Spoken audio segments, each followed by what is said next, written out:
নমস্কার সবাইকে, আমি মৌমিতা। মামি লাইফ ইন ক্যানাডার নতুন একটি ব্লগে আপনাদের স্বাগত জানাই।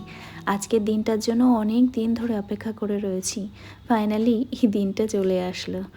আমি যখন এই ব্লগটা শেয়ার করছি তখন অলরেডি আমি ইন্ডিয়াতে এসে গেছি, অনেক দিন হয়েছে, কিন্তু নানান ব্যস্ততার কারণে আমি এই ব্লগগুলো সঠিক টাইমে লোড করতে পারিনি। তবে সেদিনকে সেই আনন্দ অনুভূতিগুলোই আপনাদের সঙ্গে শেয়ার করার জন্য এই বড় ভিডিওটা আমি ছাড়লাম। আসলে সেদিন 8টার সময় আমরা এয়ারপোর্টের উদ্দেশ্যে বেরিয়েছিলাম, কারণ এয়ারপোর্ট যেতে 45 থেকে 50 মিনিট টাইম লাগবে। তো আমাদের ফ্লাইট ছিল 11:55, তাই সেই কারণে 3 ঘন্টা আগে পৌঁছতে হবে, তাই 8টাতেই বেরিয়েছিলাম। আর এখন মোটামুটি ওই 8:15-20 মতন বাজে, কারণ অনেকটা রাস্তা আমরা চলে এসেছি।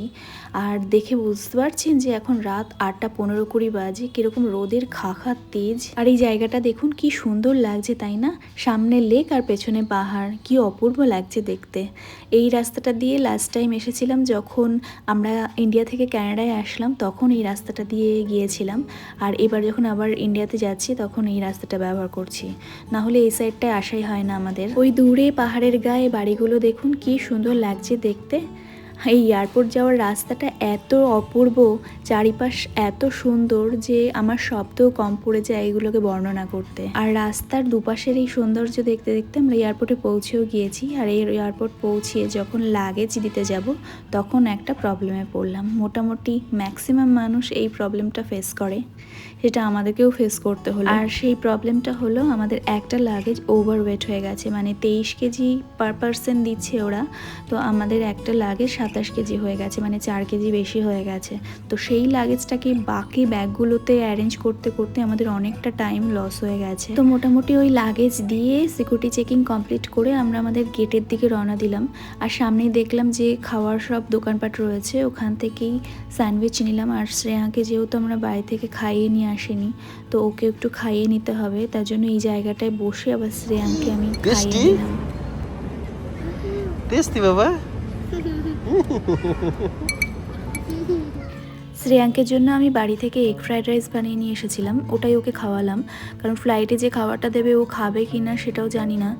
আর এখন মোটামুটি ওই 11টা 11:30 বেজে গিয়েছে। তো ওকে খাওয়ানো হয়ে গেলে আমাদের একটা অনেক বড় চিন্তা মাথা থেকে দূর হয় যে ওর পেটটা ভরা থাকবে।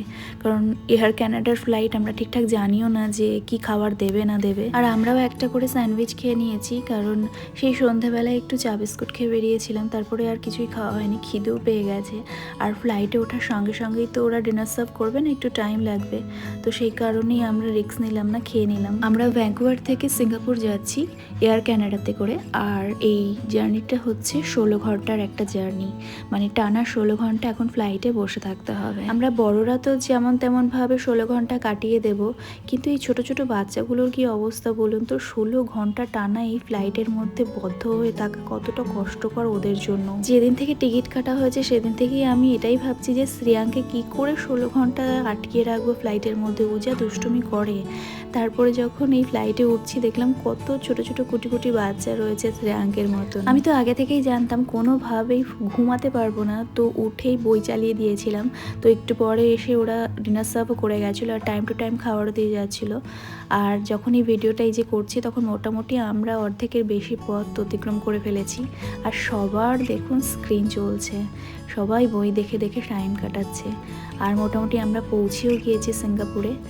আর ফাইনালি যখন ল্যান্ড করলো, আমরা নামলাম, তো 16 ঘন্টার এত বড় একটা জার্নি শেষ করে যে কত বড় একটা স্বস্তি পেলাম। 2-3 ঘন্টার ফ্লাইট চড়া কিন্তু একটা মজাদার এক্সপিরিয়েন্স করা যায়, কিন্তু 16 ঘন্টার ফ্লাইট জার্নি মনে হয় যেন কত বড় একটা শাস্তি। আর এখন আমরা আছি টার্মিনাল 2-তে, এখান থেকে স্কাই ট্রেন নিয়ে সোজা যাব টার্মিনাল 3-তে। আর আমার এই বাচ্চাটাকে দেখুন ঘুমিয়ে ঘুমিয়ে পুরো ক্লান্ত হয়ে গেছে। ও আপনাদের তো বলাই হয়নি, সিঙ্গাপুরের এই এয়ারপোর্টটার নাম হলো ছাঙ্গি এয়ারপোর্ট। আর এটা কিন্তু ওয়ার্ল্ডের 1 নম্বর এয়ারপোর্ট।